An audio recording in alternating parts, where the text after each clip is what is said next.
breaking ribs for a Barbie waist? According to the Times, a disturbing new plastic surgery trend is spreading worldwide, and it's called rib remodeling. Surgeons now deliberately fracture or shave ribs to shrink a woman's waist by 3 to 5 inches. The procedure began in Russia in 2017 and has since gone global. Now, I remember hearing decades ago that Cher had this done. I always thought that was a silly rumor, but who knows these days? And in the procedure, it uses drills or ultrasonic tools to bend and break ribs, then requires patients to wear corsets for months until the bones heal in a tighter position. Doctors market it as the Barbie waist or WASP procedure. Some patients even stay awake during surgery, chatting on their phones while their ribs are being broken. Recovery takes up to 12 weeks, and the risks include lung injury, chronic pain, nerve damage, and even permanent deformity. Surgeons call it a paradigm shift, but most medical experts call it what it is: mutilation disguised as beauty. So what's the real message here? There are some sick and depraved plastic surgeons out there selling women this idea that I can break your ribs, break your bones, and make you have a Barbie waist. Well, maybe they can, but it is dangerous. It could kill you. It could destroy your health. What happened to the Hippocratic Oath of first do no harm? This is do as much harm as possible, cash the check.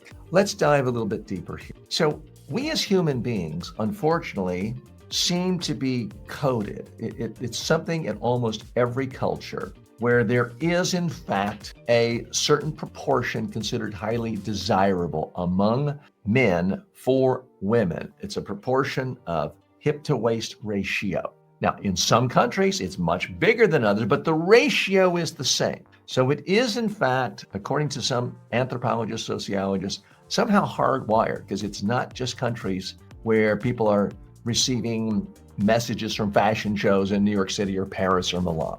There's something about that, and evolutionary biologists believe it has to do with a human looking to reproduce thinks, okay, a certain shape connotes fertility, and therefore that makes it more desirable to me if I'm a male trying to mate and wanting to have kids. So that's the backdrop, but this seems like it's taking it to an extraordinarily bizarre, dangerous end of breaking women's ribs, cracking them, sawing them off to make it smaller, resulting in lung injury, nerve damage, chronic pain. Look, it's one thing to say the customer is always right, but if I go to a doctor and say, I'd like to lose 30 pounds really quickly, or 40 pounds really quickly, and the doctor says, okay, let me get a hacksaw and cut off your right leg. Okay, he would be meeting a demand of the marketplace. I asked to lose 40 pounds, but if he cut off my leg, that's an extreme, bizarre, dangerous way of doing it. So shame, I'm not asking for that, obviously, but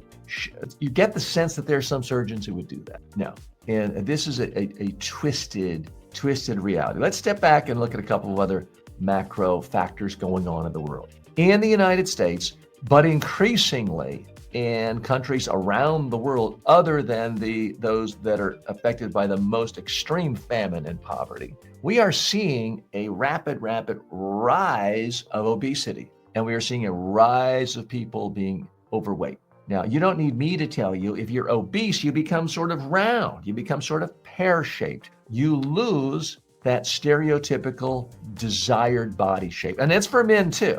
There's no culture in the world where women like, wow, I really want a completely pear-shaped, out-of-shape guy. So I'm not saying this in sexist terms, but this is I guess a sexist story in the sense I'm not hearing stories about men breaking their ribs for a tiny 18-inch waist. It does seem to be something that's being marketed to women. And I would have to presume most of the people taking the money here, these plastic surgeons, are a majority, not exclusively, but a majority of them are men. So there's that kind of sexist angle to this story as well. Here's the bottom line. If you are pear-shaped or overweight in any way, I have a solution for you that will also make your waist smaller. And if you're paying according to the research, These surgeries cost $8,000 to $10,000. I have a solution that will only cost you $5,000, guaranteed to make your waist smaller. So send, my address is below, just send me the $5,000 and I guarantee you will get this. Okay, it's available for less than $5,000. It's actually free. Here's the solution if you want a smaller waist. It's called eat less garbage food each day. Do not drink your calories in the form of sugary drinks. Drink water throughout the day.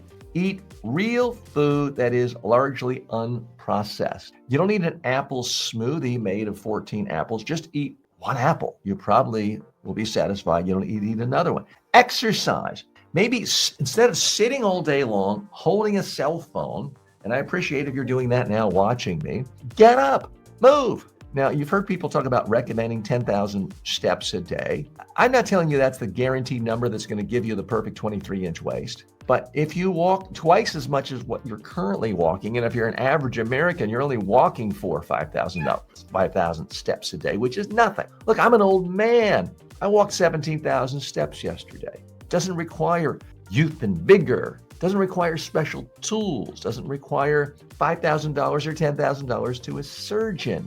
Walk more, exercise more, drink water, stop drinking calories, stop eating heavily processed food. Eat real fruit, real vegetable. Well, TJ, some people live in food deserts. That's easy for you to say. Guess what? If you're in a food desert, if you just do this one thing, it's highly likely you'll lose numerous pounds over the next year. Just don't drink soda.